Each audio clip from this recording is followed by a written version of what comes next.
Continuando con las aplicaciones de derivación, en este caso analizaremos una aplicación de la derivada conocida como el estudio de la concavidad o curvatura y los denominados puntos de inflexión.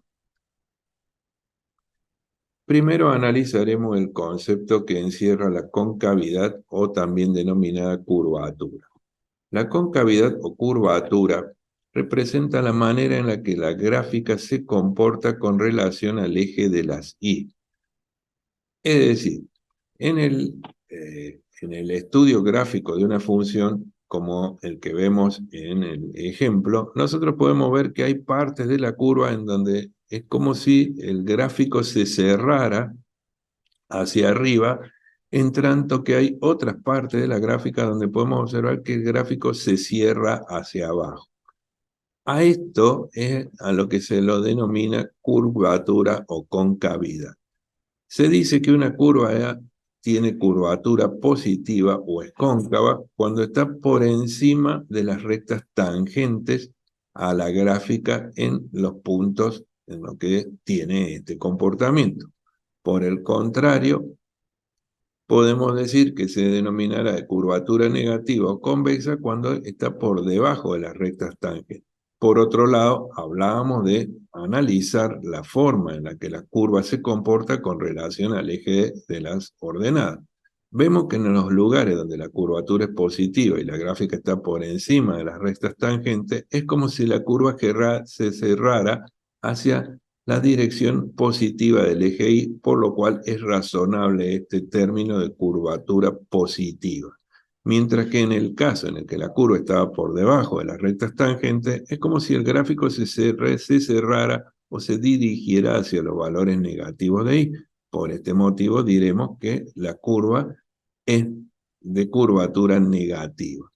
Ahora bien, observemos que hay un punto C en donde se produce justo el cambio entre el sector donde la curvatura es positiva al sector donde la curvatura es negativa. A este punto C, que es donde se produce el cambio de curvatura, le daremos un nombre particular.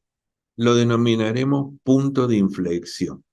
Y observemos la particularidad de que en este punto podemos observar que la recta tangente intersecta la gráfica, dado que del lado derecho debería estar por encima de la gráfica porque es de curvatura negativa, mientras que en el lado izquierdo debería estar por debajo de la gráfica, dado que es de curvatura positiva.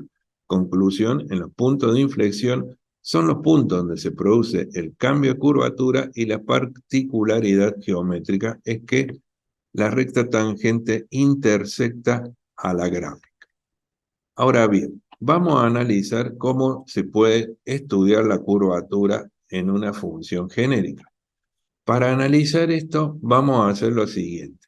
Vamos a analizar el gráfico de hace un instante y vamos a analizar los valores que tiene la derivada segunda en los puntos B y D. Primero analicemos lo que ocurre en el punto B. Si analizamos qué pasa con la derivada segunda a la derecha de B y a la izquierda de B, podemos observar que a la derecha de B, recordemos que estamos hablando de la derivada segunda, tendríamos el límite del cociente incremental, pero no de delta I, sino de delta I', es decir, el delta F'. A la derecha de B, entonces, como vemos, el delta F' es positivo y el delta X es positivo. Positivo dividido positivo nos daría un número positivo. Si ahora nos movemos a la izquierda de B y analizamos qué es lo que pasa con el delta I', delta F', a la izquierda vemos que es negativo y el incremento deberá ser negativo. Luego negativo dividido negativo es positivo. Luego, cada vez que la curvatura sea positiva, porque de hecho en B lo es así, la derivada segunda debe ser positiva. Si hacemos un análisis análogo para el punto D, analizando qué es lo que ocurre por derecha y por izquierda, y teniendo en cuenta los incrementos que debería sufrir la derivada, es decir, el delta I' o delta F' a la derecha o a la izquierda del punto D, del punto D vamos a ver que En este caso se da la situación inversa, dado que a la izquierda el delta I' es positivo, pero el delta X es negativo, por lo cual dividiendo positivo dividido negativo nos daría negativo, mientras que a la derecha el delta I es negativo, pero el delta X positivo, por lo tanto, nuevamente negativo dividido positivo nos va a dar negativo. Conclusión, cada vez que tengamos una curvatura de tipo negativo, la derivada segunda va a dar un valor negativo. Esto es analizando entonces los puntos B y D y el comportamiento del signo de la derivada segunda. Cada vez que nosotros tengamos que la derivada segunda es positiva, podemos aseverar que la curvatura será positiva, mientras que cada vez que la derivada segunda sea negativa, podemos asegurar que se trata de curvatura negativa. Ahora bien, observemos entonces que en el punto C, como habíamos dicho, la derivada segunda no debe ser ni positiva ni negativa, sino que está pasando por un valor neutro, dado que es el punto justo donde debería producirse el cambio de signo. Por este motivo, en el punto C, la derivada segunda debería dar cero, único valor neutro. Entonces, nosotros hemos descubierto que se puede asegurar que el signo de la derivada segunda está asociado a la forma que tiene la gráfica en términos de curvatura. Y también hemos detectado que los puntos en donde se producen estos cambios en la forma de la gráfica se los denomina punto de inflexión, en tanto que allí la derivada segunda debe ser nula. Ahora bien, entendamos que las rectas tangentes que pasan por los puntos de inflexión pueden ser de dos tipos, dado que podríamos tener una recta tangente horizontal, en cuyo caso la gráfica sería como la observamos en el ejemplo. Recordemos que se trata de un punto de inflexión, por lo cual a la derecha la curvatura tendrá un signo y a la izquierda otro. En este caso a la izquierda es positiva, la derivada segunda debería darme mayor que cero, porque la curva se cierra o gira hacia los valores y positivos, mientras que a la derecha es negativa, la derivada segunda debería darme negativa, porque se cierra hacia los valores y negativos. Pero este no es el único punto de inflexión que podemos observar en la gráfica. Si analizamos un poco más en detalle el ejemplo de recién, podemos ver que en realidad en el punto de inflexión, en este caso, la recta tangente no es una recta horizontal, sino una recta inclinada. Por lo cual, aunque se trate de un punto de inflexión y la gráfica intersecta a la curva, del lado izquierdo y del lado derecho las curvaturas son distintas, las derivadas segundas deberán tener signos diferentes. En este caso a la izquierda es negativa y la curva se estaría cerrando hacia los valores negativos, mientras que en el lado derecho es positiva y la curva se estaría cerrando hacia los valores positivos. No obstante, recordemos que ya sea que los puntos de inflexión se correspondan con rectas tangentes o rectas oblicuas, lo concreto es que la derivada en el punto de tangencia, es decir, en el punto de inflexión, la derivada segunda debe dar cero, lo cual no significa necesariamente que la derivada primera debe hacer cero, dado que en estos dos ejemplos podríamos asegurar que en el primer caso no solo la derivada segunda sería cero, sino también la primera, mientras que en el segundo caso solamente sería cero la derivada segunda y no la primera, refiriéndonos a evaluar estas derivadas directamente en el punto de contacto, es decir, en el denominado punto de inflexión. Podemos entonces establecer lo que se denominará condición necesaria, pero no suficiente para que exista un punto de inflexión. Para que exista un punto de inflexión, y dado que la curvatura está asociada al signo de la derivada segunda, y que además el punto de inflexión es un cambio de curvatura, para que exista un punto de inflexión es necesario que la derivada segunda sea cero.